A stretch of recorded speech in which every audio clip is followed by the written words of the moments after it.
Alan Smith, you're chairman of Studley Football Club. Tell us a bit about the challenges that are facing you at the moment.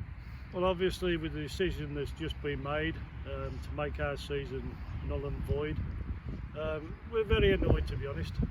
I understand if you're down the bottom of the table and you're trying to get out of relegation, it's a godsend.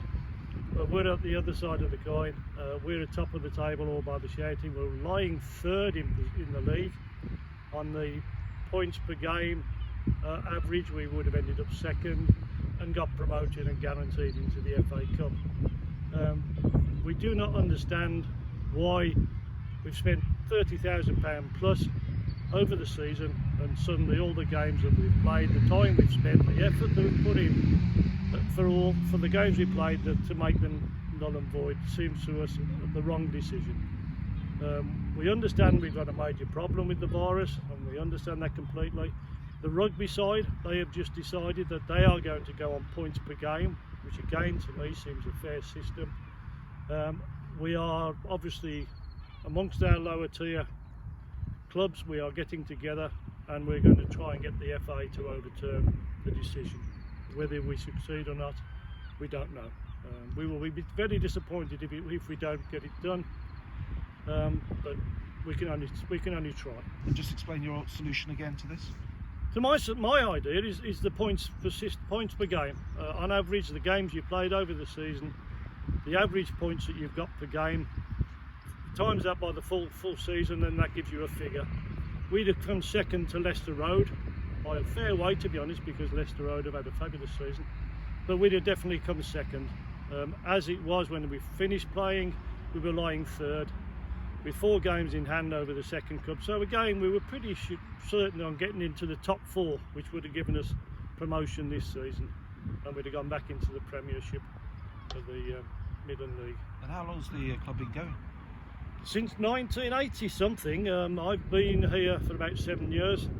Unfortunately, we lost our president last year, Dave Robinson, and our chairman, Barry Cromwell. So it's been a tough year. We had to sort of all get together at the start of last season.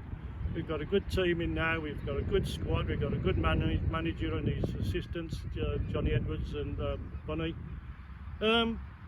We've got a nice ground, we've got a good setup. The future looks good for us, and this we were hoping would be the start of our future.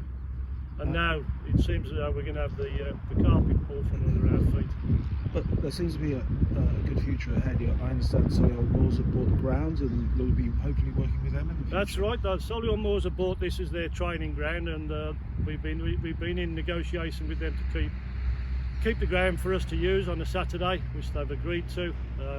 We're trying to get a long-term contract in place, which again it looks as though we have succeeded in doing. So yes, the facilities will be better, because obviously Solihull Moors will be putting some money into to make it good. So yeah, as regards the future, it's good. It's the present that we're feeling a bit sad about.